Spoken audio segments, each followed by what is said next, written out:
আজাদ হিন্দ ফৌজ। ভারতের স্বাধীনতা আন্দোলনের ইতিহাস বহু মানুষের বীরত্বের ইতিহাস, যেমন তেমনি সংঘবদ্ধ হয়ে ব্রিটিশের বিরুদ্ধে সংগ্রামেরও ইতিহাস। এই সংগ্রাম কেবল ভারতের মধ্যেই সীমাবদ্ধ ছিল না, ভারতের বাইরে বিভিন্ন জায়গাতেও ব্রিটিশ রাজের বিরুদ্ধে লড়াই করবার জন্য মানুষ একজোট হয়েছিল। এর সবচেয়ে বড় উদাহরণ হল আজাদ হিন্দ বাহিনী, যা পরবর্তীকালে ইন্ডিয়ান ন্যাশনাল আর্মিতে পরিণত হয়েছিল। মূলত দ্বিতীয় বিশ্বযুদ্ধের সময় দক্ষিণ পূর্ব এশিয়াতে জাপান সমর্থিত এই সশস্ত্র বাহিনী গড়ে উঠেছিল। রাসবিহারী বসু, মোহন সিংয়ের মতো নেতাদের হাত ধরে আজাদ হিন্দ ফৌজ গড়ে উঠেছিল। পরবর্তীকালে রাসবিহারী বসু এই বাহিনীর দায়িত্ব তুলে দিয়েছিলেন নেতাজি সুভাষচন্দ্র বসুর হাতে। এই সেনাবাহিনীর লক্ষ্য ছিল জাপানের সহায়তায় ভারতবর্ষ থেকে ব্রিটিশদের উচ্ছেদ করা। এই বাহিনী সরাসরি ভারতবর্ষের স্বাধীনতা আনয়ন করতে না পারলেও ব্রিটিশ শাসনের ভিত তারা নাড়িয়ে দিতে সক্ষম হয়েছিল। 1942 সালের 1 সেপ্টেম্বর আনুষ্ঠানিকভাবে রাসবিহারী বসু সিঙ্গাপুরে আজাদ হিন্দ ফৌজ গঠন করেছিলেন। অবশ্য প্রতিষ্ঠার সময়ে এর সেনাপতি ছিলেন মোহন সিং। পরবর্তীকালে সুভাষচন্দ্রের হাতে চলে যায় এই সেনাবাহিনীর দায়িত্ব। তবে এই আজাদ হিন্দ ফৌজ গঠনের নেপথ্যের ইতিহাসটুকু জানা জরুরি। দ্বিতীয় বিশ্বযুদ্ধ শুরুর আগে থেকেই জাপান এবং দক্ষিণ পূর্ব এশিয়া ছিল নির্বাসিত ভারতীয় জাতীয়তাবাদীদের প্রধান আশ্রয়স্থল। দ্বিতীয় বিশ্বযুদ্ধের সময় 1941 সালের 7 ডিসেম্বর জাপান মিত্রপক্ষের বিরুদ্ধে যুদ্ধ ঘোষণা করেছিল। 1942 সালের 15 ফেব্রুয়ারি জাপানের হাতে সিঙ্গাপুরের পতন ঘটলে 14 নং পাঞ্জাব রেজিমেন্টের মোহন সিং সহ অনেক ব্রিটিশ ভারতীয় সৈন্য জাপানের হাতে বন্দী হয়। কেবল সিঙ্গাপুর নয়, জাপানের মালয় অভিযানেও প্রচুর ভারতীয়কে বন্দী করা হয়েছিল। মোহন সিং তখন উদ্যোগ নিয়ে জাপানের হাতে বন্দী ভারতীয় সেনাদের ব্রিটিশের বিরুদ্ধে স্বাধীনতা সংগ্রামে লড়াই করতে উদ্বুদ্ধ করেন। তাঁর আহ্বানে প্রায় 25,000 সেনা যোগ দেয়, যে সংখ্যা ক্রমে দাঁড়িয়েছিল প্রায় 40,000-এ। সে সময় বিপ্লবী রাসবিহারী বসু জাপানে ভারতের স্বাধীনতার জন্য তৎপরতার সঙ্গে কাজ করছিলেন।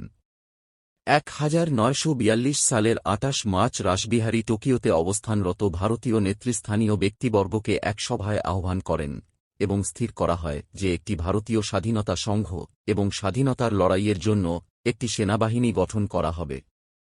এরপর জুন মাসে রাসবিহারীর নেতৃত্বে ব্যাংকে দক্ষিণ পূর্ব এশিয়ার প্রবাসী স্বাধীনতাকামী ভারতীয়দের নিয়ে এক সম্মেলন আয়োজিত হয়। এই সভাতেই গঠিত হয়েছিল ইন্ডিয়ান ইন্ডিপেন্ডেন্স লীগ। সভাপতি হয়েছিলেন স্বয়ং রাসবিহারী বসু। সেই 1942 সালেরই 1 সেপ্টেম্বরই আনুষ্ঠানিকভাবে আজাদ হিন্দ ফৌজ গঠিত হয়েছিল।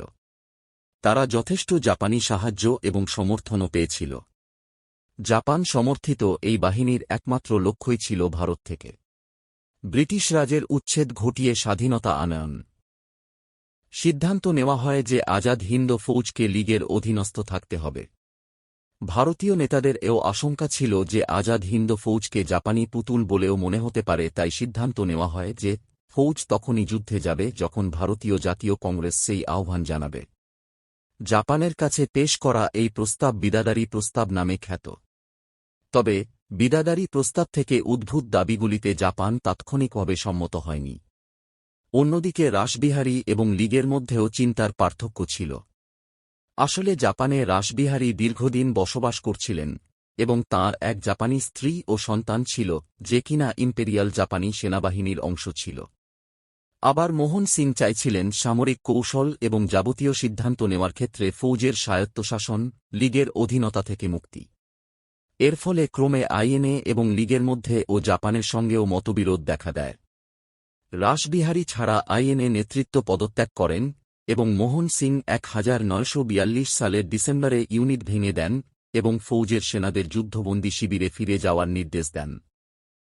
1941 সালের 17 জানুয়ারি নেতাজি সুভাষচন্দ্র কলকাতা ছেড়েছিলেন এবং আফগানিস্তান, রাশিয়া হয়ে জার্মানিতে উপস্থিত হয়েছিলেন। ইন্ডিয়ান ইন্ডিপেন্ডেন্স লীগের সভাতে সুভাষচন্দ্রকে জার্মানি থেকে জাপানে নিয়ে আসবার প্রস্তাব গৃহীত হয়েছিল।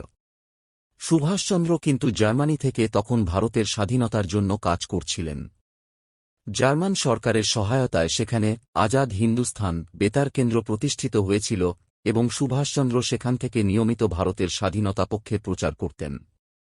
এমনকি রাসবিহারীদের আহ্বানে সুভাষচন্দ্র 1943 সালের 9 ফেব্রুয়ারি আবিদ হাসানকে সঙ্গে নিয়ে সাবমেরিনের করে জার্মানি থেকে জাপানের দিকে রওনা দিয়েছিলেন। 1943 সালের 13 মে তিনি জাপানের রাজধানী টোকিওতে এসে উপস্থিত হন। জাপানের প্রধানমন্ত্রী তাঁকে অভ্যর্থনা জানান। জাপানি পার্লামেন্টে ইংরেজের বিরুদ্ধে ভারতীয় মুক্তি সংগ্রামকে সাহায্যের নীতি ঘোষণা করে। সে বছর 4 জুলাই সিঙ্গাপুরে অনুষ্ঠিত এক বিশাল সভায় রাসবিহারী বসু স্বয়ং সুভাষচন্দ্রের হাতে লীগের সকল দায়িত্ব অর্পণ করে দেন।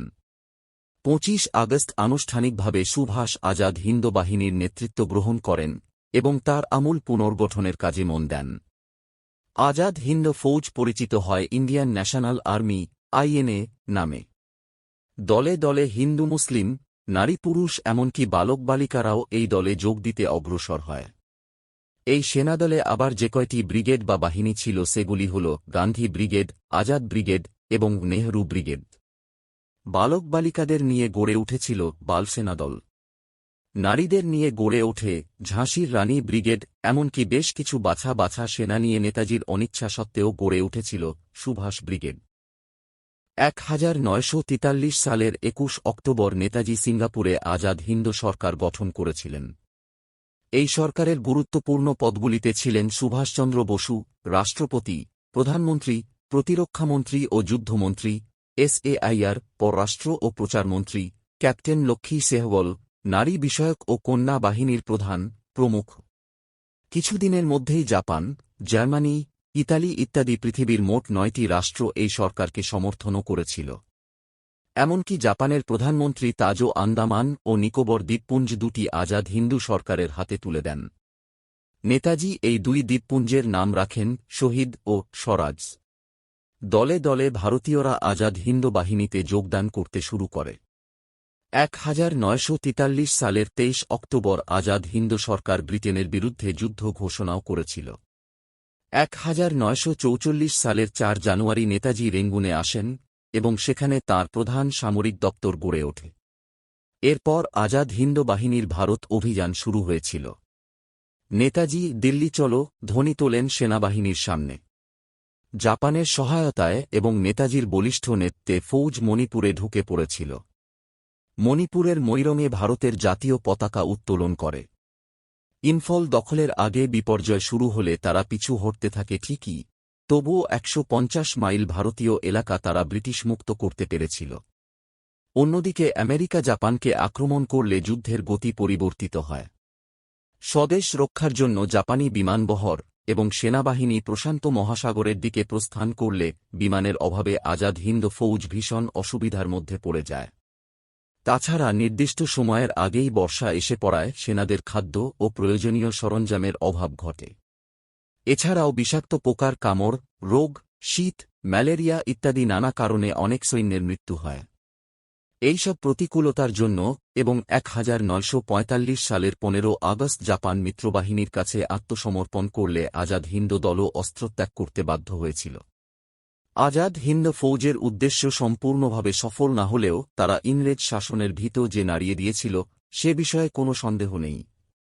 এমনকি আইএনএর সৈন্যদের বিচারের জের 1946 সালের নৌবিদ্রোহে ঘৃতাহুতি দিয়েছিল। এই সমস্ত কিছুর প্রভাবেই ব্রিটিশরা ক্ষমতা হস্তান্তর করতে বাধ্য হয় ও ভারত 1947 সালে স্বাধীনতা অর্জন করে।